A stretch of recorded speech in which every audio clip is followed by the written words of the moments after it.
going to go over how to properly warm up for rock climbing.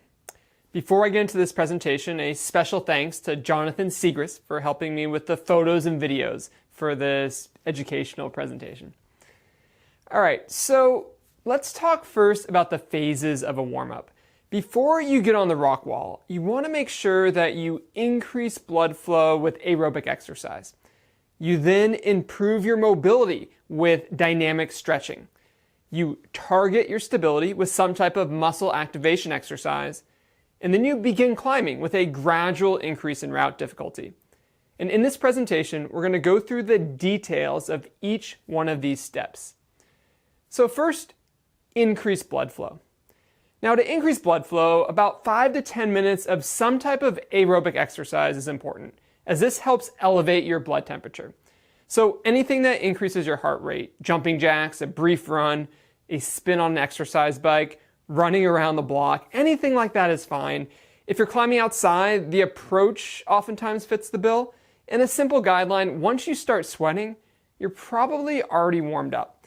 But if you want to be more scientific with this, you warm up with a target heart rate of about 50% of your max. So you take your age, you subtract it from 220, and then you multiply it by 0.5.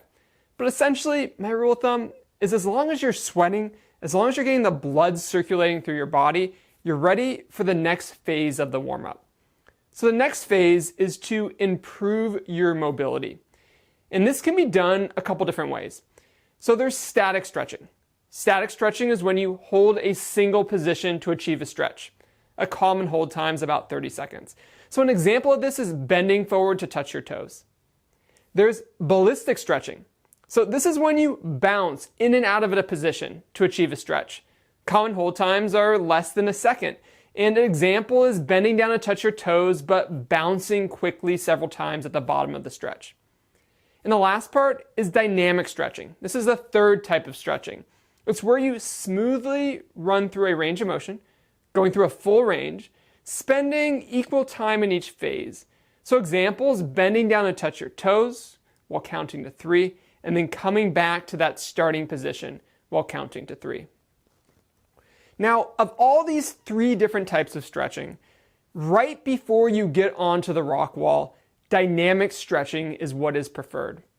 Static stretching is a poor choice because statically stretching a muscle before activity can impair the muscle strength and can lead to decrease in performance. So my pet peeve is when climbers are statically stretching their wrist or finger flexors right before they get on the rock wall. So this would be like a 30-second static stretch and then immediately getting onto the rock wall. Also, ballistic stretching is a poor choice. It can be hazardous when you use it as a warm-up. The rapid bouncing nature activates a stretch reflex that can cause some small muscle tears or micro tearing of a muscle. So truly, dynamic stretching is your best choice the 5 to 10 minutes before you get on the rock wall. A dynamic warm-up increases blood flow. It adds that blood flow to the muscles and tendons, and it helps prepare your body for specific activity. And potentially, it could reduce your rate of an injury risk.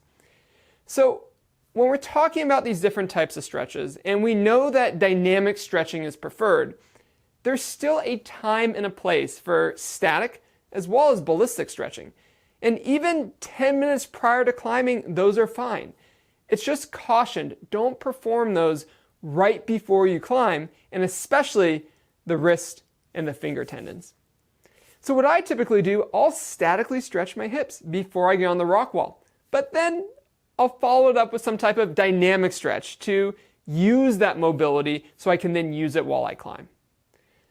But now that we've gone over these different types of stretching and knowing that dynamic stretching is oftentimes preferred, then let's talk about how we stage this on the rock wall.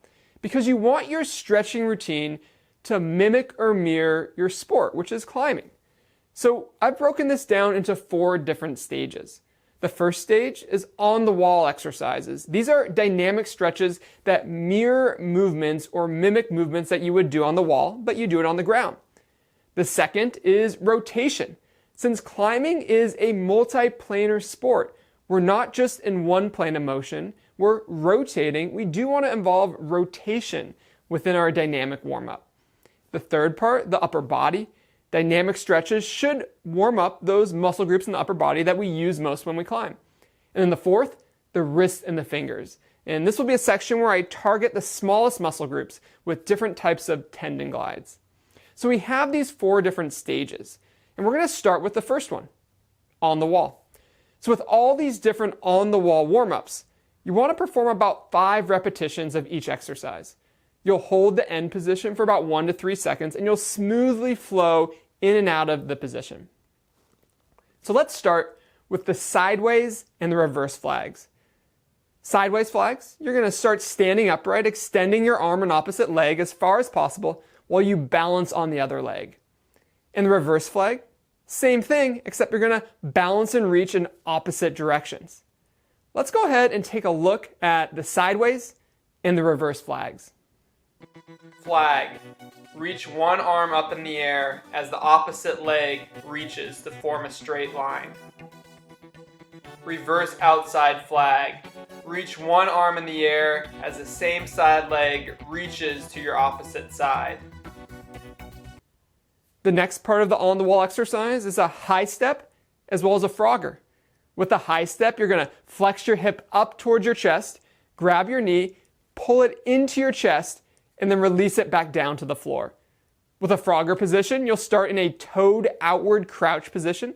You'll bend forward, you'll place your elbows on the insides of your knees, you'll perform circular rotations with your hips while you're pressing your elbows outwards into your knees. Let's go ahead and take a look at these 2 exercises. High step. Pull one knee up into your chest as far as you can and let it down. Pull the opposite knee up as much as you can deep into your chest. Spider-Man. Place your elbows on the inside of your knee and press outwards as you rotate your body clockwise and counterclockwise. To increase the stretch, rotate your torso side to side while leveraging from your knees. The next set of on-the-wall stretches, or dynamic stretches, is a drop knee as well as a modified rows move. With the drop knee, you'll start facing forward, you'll lunge to the side, you'll keep your core engaged, you'll spin your back leg into the same direction of your arm that is reaching overhead. You'll oftentimes find a nice stretch through your abdomen as well as your hip flexor when you're doing this. In the rows move, you'll start facing forward, you'll lunge to the side, you'll reach your arm across your body, and your other arm will reach overhead, simulating this multiplanar 3-dimensional motion that we use while climbing. Let's go ahead and take a look at those 2. Drop knee. Perform a drop knee by dropping your knee down, reaching the same side hand overhead. The opposite hand crimps down close to your chest. Lunge with rotation.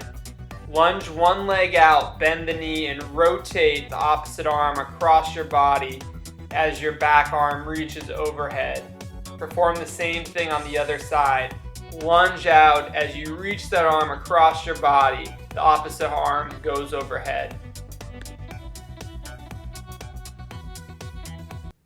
Now that we've done the on-the-wall exercises, you then want to progress to rotation exercises. These are circular movements that you can see on the slide here that are clockwise and counterclockwise. You can start at your shoulders, move down to your hips, and then move down to your knees as well as your ankles. These are fundamental to warm up our body so it can rotate properly on the rock wall. Let's go ahead and take a look. Rotations of your arms, hips, knees, and ankles. Bonus points if you can do it to the beat.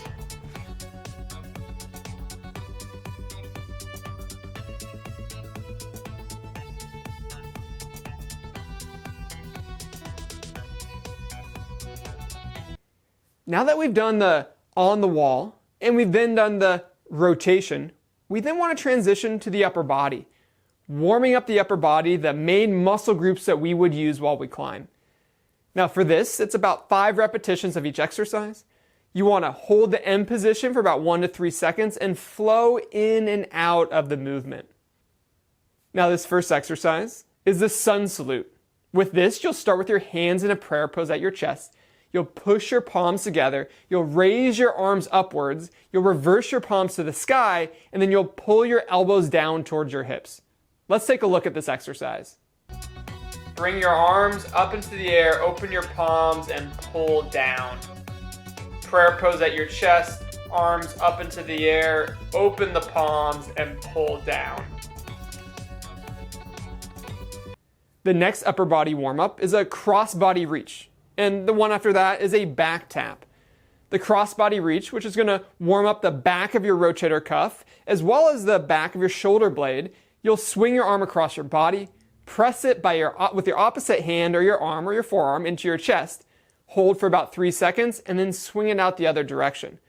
When you bring it out in the other direction, you can sometimes stretch your median nerve, as well as the pectoralis muscles and the bicep muscles. Back taps is another exercise. This is a stretch for the latissimus dorsi as well as the triceps. And then when you reverse the position, it's a stretch for the biceps as well as potentially also the median nerve. But you're going to reach both hands overhead with your elbows bent, and you're going to tap your shoulder blades. And it's important with this that you make sure that you keep your core engaged. You'll hold for 3 seconds. You'll straighten your elbows into the air and then reverse the position by reaching your arms behind you. Let's go ahead and take a look. Cross body reach. Begin with your arm open away from your body. Bring it all the way back and cross your body into your chest, squeezing tightly. Shoulder blade taps. Bring arms overhead. Tap your shoulder blades, feeling a stretch in your triceps. Bring the arms back down to feel a stretch in the biceps and the wrists. Up overhead, tapping the shoulder blades, and then reach down to feel the stretch in the biceps. So we did an on-the-wall warm-up, and then we went through and we warmed up with rotations.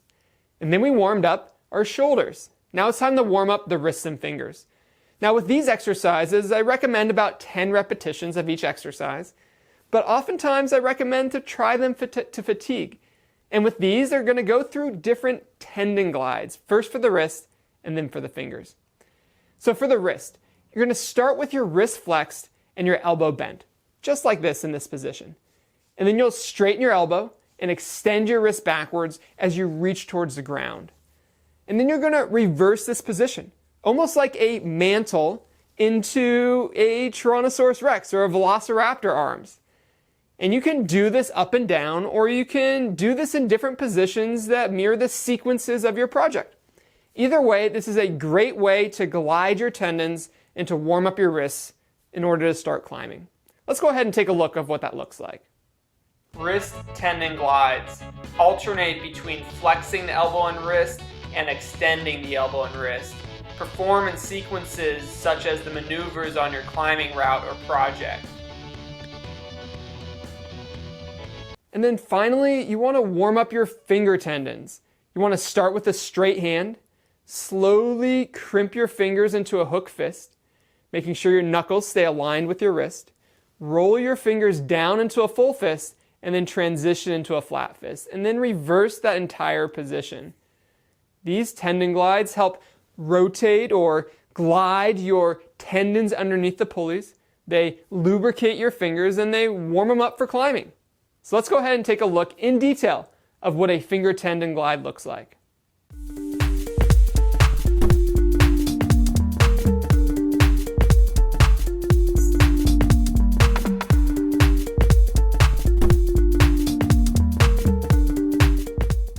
So this entire dynamic climbing warm-up, I have a downloadable video as well as some images. If you visit theclimbingdoctor.com/warmup, then you can access these videos and images to go through this warm-up dynamically before you climb.